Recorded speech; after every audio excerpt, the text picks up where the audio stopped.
Salve, salve guilda, sejam bem-vindos ao canal Marduk React. O vídeo que a gente vem assistir aqui hoje é do canal do Bruno Bandeira. O review aí do capítulo 1029 de One Piece, feito por ele agora, já vi do canal Mangá aqui, pra quem não acompanhou ainda quer dar uma olhada no que eu comentei lá. Volta aí no... foi sábado ou sexta, não me lembro que dia foi que eu postei, mas eu já vi o do Mangá aqui anterior, no dia anterior desse aqui provavelmente. O Ruivo fez seu movimento como Eustace Kid derrotará Big Mom em um ano. One Piece 1029, capítulo interessante aí, vamos ver o que o Bruno vai comentar agora aí, de acordo com a visão dele desse capítulo. Teve algumas coisas aí possíveis entre linhas, algumas coisas assim como a gente viu lá na review do Mangake, sobre essa derrota possível aí do Kaido e da Big Mom e algumas outras coisas a mais. Foi muito interessante a luta ali entre o... como que é o nome daquele cara? O Killer e o Hawkins, muito massa, foi muito massa mesmo. Bora ver então o que ele vai comentar, espero que tenham gostado dos reacts aqui do canal. Não esqueça de deixar um like e se inscrever pra dar um apoio. E sem mais enrolação, bora pro vídeo. A participação do Hawkins nesse capítulo basicamente se resume a esse vídeo aqui que vocês vão ver agora.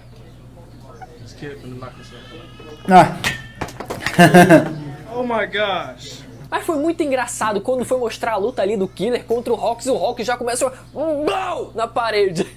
Mas enfim, capítulo 1029 de One Piece, vambora. Começa de onde o capítulo passado terminou, mostrando o Sanji com a sua bochecha afundada, né? Muito parecido com o Yonji, com o que o Sanji ele fez com o Yonji lá no começo do arco de Holy Cake, quando ele ficou com a cabeça assim meio amassada, que eu até ficava pensando, peraí, mas a cabeça dele tá realmente amassada? Não. Ou é uma consequência ali dos fones de ouvido que amassaram e por consequência estava ali dando a impressão de que a cabeça dele amassou? Parecia que a cabeça dele realmente tinha amassado, só que a diferença pros dois aqui, além da diferença do nível de dano realmente, né, o Yonji ele tava com a cabeça bem mais afundada, é a diferença de tempo que o corpo levou pra se curar, porque o Yonji ele foi lá depois da luta e ainda ficou com a cabeça amassada por um certo tempo, enquanto o Sanji ele se regenerou pouco tempo depois. Foi pouquíssimo tempo, assim como o dano que ele levou ali depois de ser completamente amassado e quebrado ali, né, pelo interessante esse comentário. Nem pra dizer que é o pescoço e o resto do corpo de cobra do Queen. Então pra vocês verem aí a clara diferença entre os dois já sendo evidenciada aqui. O próprio Queen, ele no capítulo, ele se pergunta, na verdade os randoms, ele se pergunta, e o Queen, se eu não me engano também, né, basicamente tá todo mundo se perguntando se foi hack do armamento,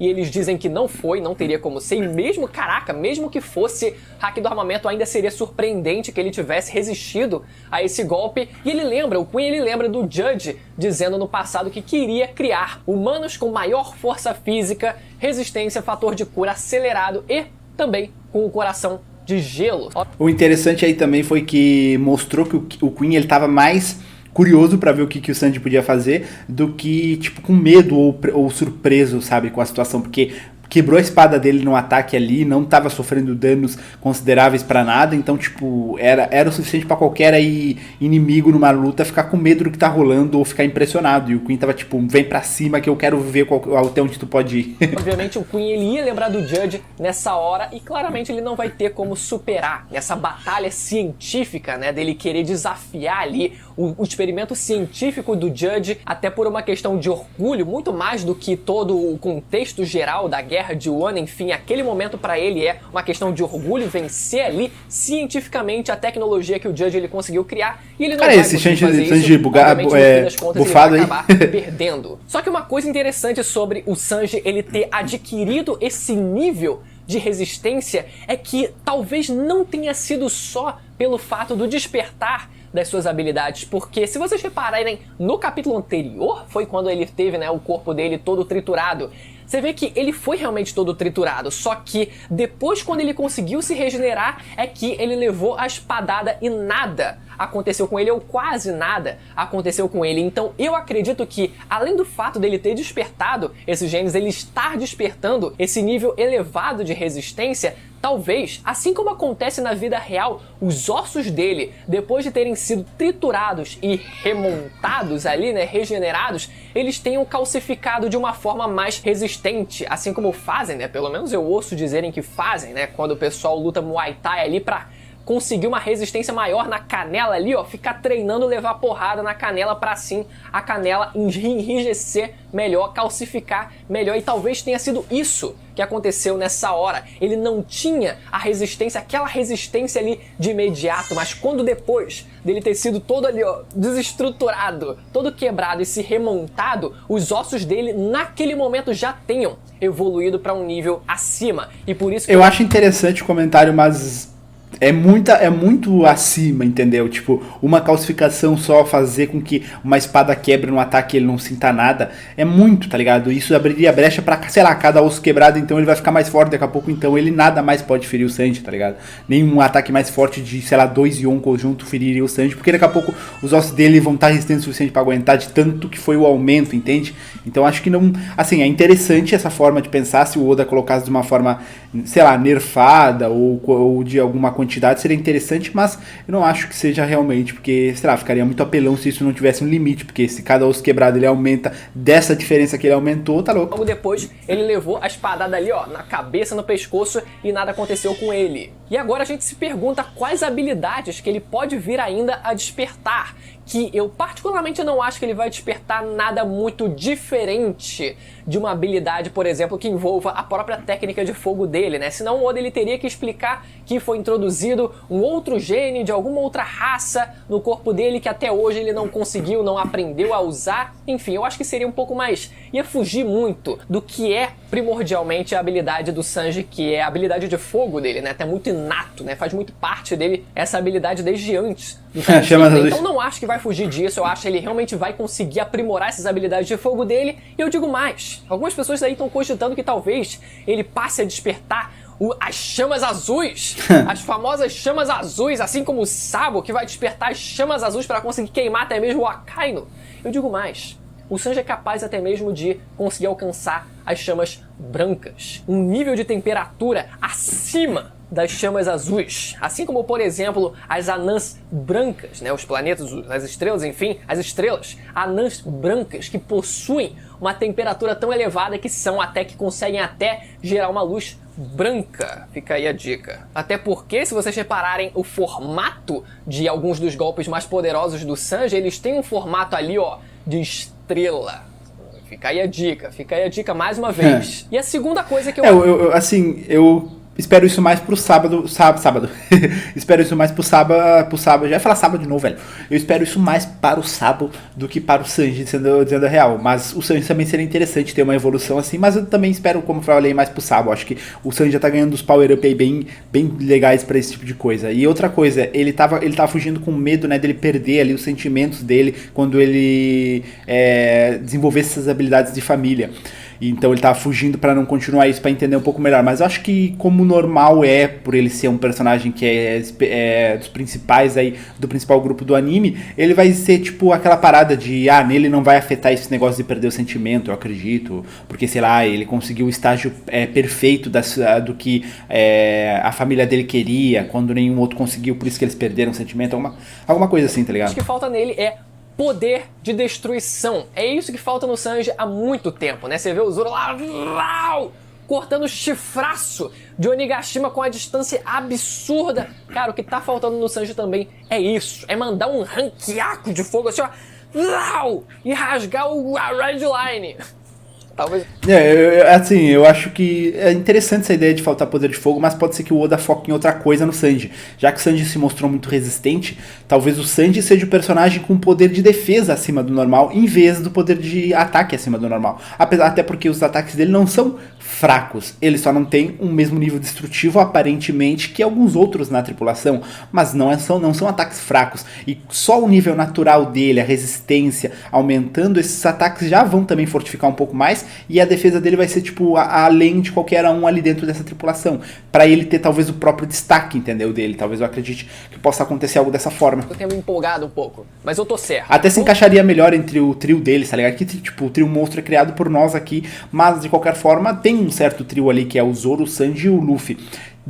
seria interessante, porque aí tem um cara com uma Akuma no Mi que é muito forte, que é o Luffy, tem um cara muito forte naturalmente com espada, que é o Zoro, e um cara muito forte numa defesa, entendeu? Pra formar um trio aí interessante pra uma batalha, seria muito foda. Voltando aqui pro foco, o Sanji ele foge depois de perceber que ele tá com medo de se tornar igual aos irmãos dele. E de primeira eu realmente fiquei, cara, não, vai fugir de Eu também.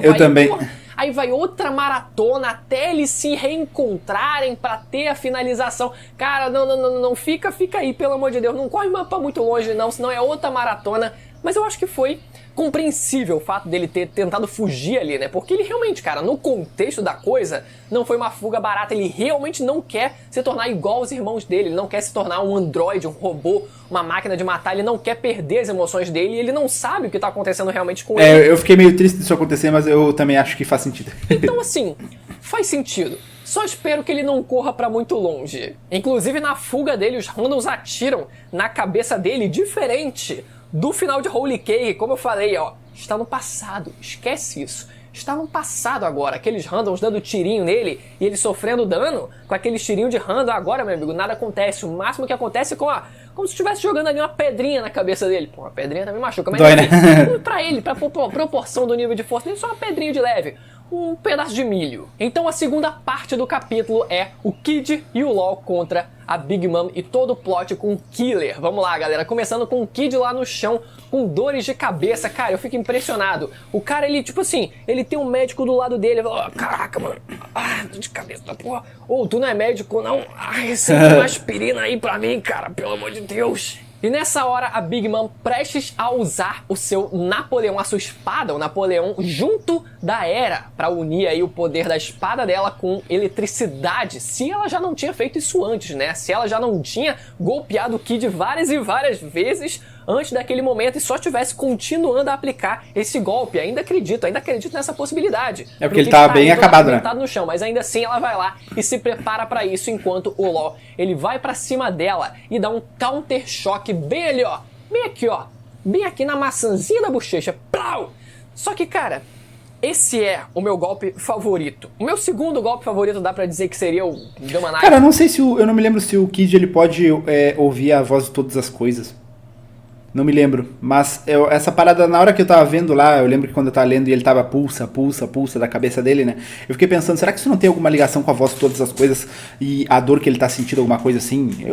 Devo estar falando loucura, na verdade, mas eu pensei que poderia ser alguma coisa assim, porque todo momento repetindo da mesma forma, sabe? Eu fiquei pensando, por quê? Qual a necessidade disso acontecer? Será que tem alguma coisa querendo acontecer nele e ele não tá conseguindo, tipo, e a cabeça dele tá doendo muito? Claro que ele tava todo fugido também no chão e só pelos golpes, pode ser a dor de cabeça ali, mas eu pensei em algo além, entendeu? Porque eu vi muito repetitivo aquela cena e eu pensei que era alguma coisa pra chamar atenção. Talvez, mas, cara, pra nível de efetividade, talvez, óbvio, que o Gamma Knife exija mais de energia dele, né? Porque o Law é o Kakashi da vida, né? Ele não tem energia suficiente pra nada.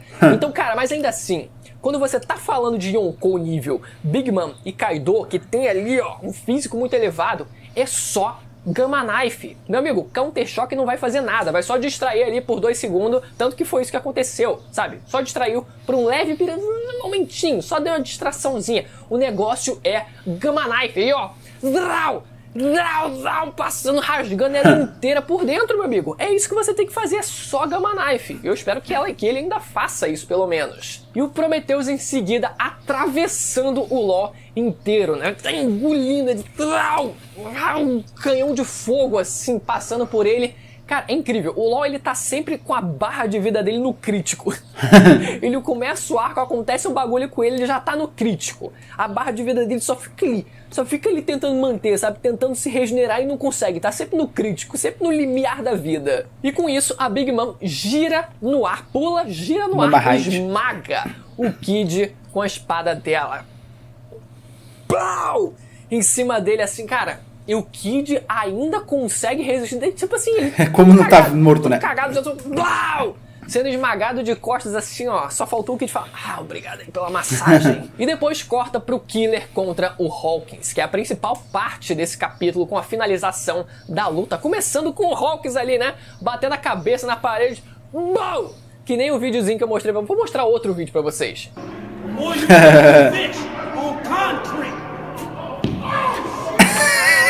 Só que uma coisa engraçada é que na hora que o Hawkins ele bate a cabeça da primeira vez que a gente vê, o Killer ele parece também estar sentindo dor. O que dá a impressão de que ele também tava, até porque a gente vê a máscara dele toda rachada ali na frente, ele bastante ensanguentado, cuspindo muito sangue. A gente fala, peraí. Ele tá com o boneco do Kid ou ele tá com o boneco dos dois e os dois estão sofrendo dano? Ou só foi algo meio que contraintuitivo, que deu a entender algo errado? O que ele escreveu aí é o que eu tava pensando, ele só apanhou mesmo. Me pareceu que por causa que ele não queria atacar, porque senão machucaria o Kid ele lá. também tava levando dano nessa hora. E eles dois nessa hora discutem, né, sobre a decisão, sobre terem feito uma escolha certa ou uma escolha errada. E é muito engraçado, galera. Eu gostei, uma das coisas que eu gostei, e talvez eu acho que tenha sido a única coisa que eu tenha gostado do Hawkins em si, nesse arco e nessa luta propriamente dito, é ele ter insistido em permanecer do lado dos imperadores até o fim. Cara, porque normalmente a gente vê os supernovas, eles como um determinado grupo, né? Eles são, assim, indiretamente um grupo de piratas novatos ali, né? Que estão ascendendo na pirataria e, de certa forma, eles, como sendo parte de um mesmo movimento, eles vão indiretamente, né? Meio que organicamente tentar se aliar de alguma forma, por mais que eles tenham determinadas discordâncias, né? Porque eles fazem parte da mesma geração, então existe esse senso naturalmente ali de união entre eles, só que o Hawkins ele foi o cara contra esse movimento, né? Ele decidiu, realmente é interessante, porque no fim parecia que todos os supernovas iam se unir contra o Kaido no fim das contas, e não necessariamente. A gente teve o Apu e tivemos também o Hawkins, que permaneceram até o fim, pelo menos o Apu ali até onde a gente sabe, né? Permaneceram até o fim do lado dos imperadores, e principalmente o Hawkins, que é o cara ali, né, das estatísticas, das cartas, do tarô, da probabilidade, é um cara que ele realmente estava vendo ali só os números, mas ele não via a coisa ali, né, a quentura, o calor do momento. Ele foi só a favor da probabilidade, ele só quis saber de números, porque os números dizem isso, então os números não podem ser questionados. Só que ele só viu esses números e não viu ali o fogo da nova geração, a força de vontade da nova geração de querer ir além, né? De querer derrotar os caras, né? Foi a favor de quem ele achava que tinha mais probabilidade de vencer, e no fim, isso acabou culminando na derrota dele. Isso foi legal. Agora, enfim, o que esse personagem decepcionou como potencial desperdiçado, pelo amor de Deus. Mas, já concluindo aqui, mas vamos lá seguir para a luta deles nesse capítulo. Então o Killer, ele decide perguntar para onde vai o dano, que não tem para onde ir, né? Ele ainda dá a dica pro Hawkins, e o Hawkins fala, mas como assim? O dano é meu boneco. E o Killer, nessa hora, ele decide jogar uma aposta arriscada, né? Bem arriscada, mas tudo bem. Né? Ele, querendo ou não, apostou nisso. Ele apostou que essa tese estaria correta, porque ele não sabia necessariamente que daria certo, mas ele foi lá e cortou o braço esquerdo do Hawkins. Bem legal também, né? Sacada de, tipo, vou apostar nisso aqui. Tem que dar certo. Se der ruim, deu ruim. Pra uma vez só e conseguiu decepar o braço esquerdo do Hawkins. Galera, o Oda, quando vê assim, caraca, uma oportunidade de cortar o braço de alguém, meu amigo, ele vai com vontade. E ele vai lá, mais uma vez, um personagem sem braço em One Piece, né? Nessa hora, inclusive, a gente vê um framezinho ali do braço de ferro do Kid, ele sendo cortado, e nessa hora eu fiquei meio confuso. Peraí, o braço de ferro do Kid, ele foi realmente cortado, ou isso é só metafórico pra dizer, olha só, ele não tem braço, então se fosse cortado, só seria cortado o braço de ferro dele, né? Não teria como isso acontecer. Enfim, não foi cortado o braço de ferro dele, até porque essa imagenzinha, né, simbólica do Kid, ele tava sem o casacão dele, né? Então não era exatamente o Kid ali, ele perdendo o braço de ferro dele. A gente nem vê reação nenhuma dele. Caraca, perdi meu braço de ferro, o que aconteceu? Não, cara, eu nem lembro disso, velho. Perdeu. Era só simbólico pra dizer, o Kid, ele não tem braço, eu cheguei de perdido então mesmo. Nada aconteceria com ele. E a segunda pergunta que o Killer, ele faz é, o que aconteceria se ele tirasse esse boneco do braço do Hawkins, né? O braço que ele conseguiu decepar, e aproveitou, opa, deixa eu tirar esse boneco de palha aqui, né? O que acontece se eu tirar esse boneco? Acabaram as vidas dele. O Hawkins, então, num desespero, invoca o ceifador dele da sua espada, né? Uma técnica até bem interessante, mas que, no fim, acaba sendo um boneco de palha, né? Que por mais que tenha ali sua foice, seus pregos ali, mas ainda assim não é um grande desafio. O Killer, ele consegue cortar o ceifador ao meio, consegue cortar a cabeça do ceifador e consegue chegar até o Hawkins, cortando ele no meio, de cima pra baixo, de baixo pra cima, não sei. Lau! Bem assim, ó. Lau! O corpo inteiro dele. Achei até quando mostrou de lado, eu pensei, caraca, será que dividiu o Hawkins no meio? Só cortou mesmo ali, né? Um corte relativamente profundo, mas ainda assim uma página dupla muito legal dele sendo cortado ali no meio do corpo. E nessa hora ali, ó, várias cartas espalhadas. Reparem numa delas ali, ó, tem um leão, hein? O Oda, ele não tá dando dica à toa. Já é o terceiro leão que aparece nesses últimos capítulos. Caraca, eu não sei não, hein? Eu acho que veio o Lion Man. E nessa hora o Kid se levanta livre, leve e solto e o Killer diz pra ele, né? Vai em frente, parceiro. Cara, muito legal. Muito legal toda essa construção de parceria entre os dois, desde o começo, sabe? Quando o Killer, depois do time skip, ele mostrou ali se preocupar em ser meio que a razão, a voz da razão ali pro Kid, que é um cara bastante esquentado, né? Que é um cara bastante emotivo, que vai ali na doida e tal. O Killer, ele servia pra segurar um pouco. Ao contrário do, por exemplo, do que é o Zoro pro Luffy, que o Luffy, ele não é um cara necessariamente esquentado, mas ele é um cara que bobo. também muito imprudente, ele é muito empolgado. O Luffy, ele é um garoto muito empolgado, enquanto o Kid, ele é um cara muito estourado. Então, esses dois, tanto o Zoro quanto o Killer, eles meio que assumem esse papel, né? De tentar segurar um pouco o capitão ali, ser um pouco de voz da razão algumas vezes. Então, muito legal toda a construção, ele, cara, realmente querendo dar a vida pelo Kid se fosse necessário. E no fim, ele dizendo isso, né? Vai em frente, parceiro. E o pessoal já ficou maluco. O pessoal já ficou maluco. Por que o Kid vai derrotar a Big Mom? O Kid vai... Pera aí, né, galera? Pera aí, né? O Kid derrotar a Big Mom, mas vocês estão me tirando, mas agora só falta. Só precisa isso. A única técnica do Kid é o quê? Fazer um mãozão de ferro. É pegar aqui, ó, fazer um mãozão de ferro, fazer dois mãozão de ferro, pegar aquele espadão de Onigashima, assim, ó. Todo mundo sonha com isso. Assim, ó, porque o espadão de Onigashima tá longe, né, não? Então ele puxa assim, ó, e vem, segura assim, ó, com as duas mãos assim, e vem que a Big... Sabe por quê? Sabe por que isso tem tudo, o contexto, ele já foi entregue. O foreshadow, ele já foi entregue nesse capítulo, que é o quê? Justamente a Big Mom vegana e voando e dando uma espadada no Kid de cima para baixo. O Kid, ele vai fazer exatamente a mesma coisa. Você quer ver o que é um espadão de verdade? Aqui, ó. E vai arrebentar a Big Mom. Será que vai conseguir cortar um braço dela? Bom, no mínimo vai fazer um dano bem grave. Mas enfim, o Hawkins, como eu falei, um desperdício completo. O Killer nesse capítulo, cara, excelente toda a aposta dele, todo o contexto, não tenho o que falar, ótima finalização para ele. Para o Hawkins, a única coisa legal foi o fato dele ter permanecido do lado que ele achava que tinha mais probabilidade de vencer até o fim. Isso foi legal, mas todo o potencial dele de habilidade, dele falar, porque eu só tenho 10 vidas, né, kkk, já foram tantas, kkk, eu tô ferrado, kkk, pelo amor de Deus, simplesmente eu me arrependo completamente de um dia ter dito que ele era o Supernova mais estiloso e o melhor Supernova na minha opinião. Nossa, entendeu o que falar? Arrependimento. Agora é a vez do capitão dele. Tomara que já seja no próximo capítulo, que ele já faça algo de impressionante já no próximo. Vamos torcer para que sim, porque senão vai ficar aquela coisa, muda de plot, depois volta pro Kid e fala, amigo, segue com o Kid, porque a galera tá carente. Enfim, galera, eu espero que vocês tenham gostado do vídeo. Se você ainda não for inscrito, ficou até o final, gostou do vídeo, se inscreve no canal e ativa o sininho para não perder a notificação dos vídeos que saem toda semana comentando mangá de One Piece, galera. Recentemente alcançamos os 500 mil inscritos, vários vídeos de collabs que saíram aqui no canal na última semana, então não deixe de conferir, estão bem legais. Vou ficando por aqui, galera, até a próxima, tchau. Não, eu achei estranho que ele não comentou sobre a carta da torre. Que estranho, eu achei que ele fosse comentar, né, porque foi ao meu ponto de vista foi um dos principais pontos dessa toda reviravolta que aconteceu, né, dessa coisa da luta entre o Killer e o Hawkins, da luta ali que tava tendo entre a Big Mom, o Kid e o Lau, e ele não comentou sobre a carta da torre. Por que será? Será que ele ainda deixou porque a interpretação ainda tá meio subjetiva, deixou pra entender melhor, quem sabe, no próximo capítulo, pra ver o que vai rolar? Intrigante.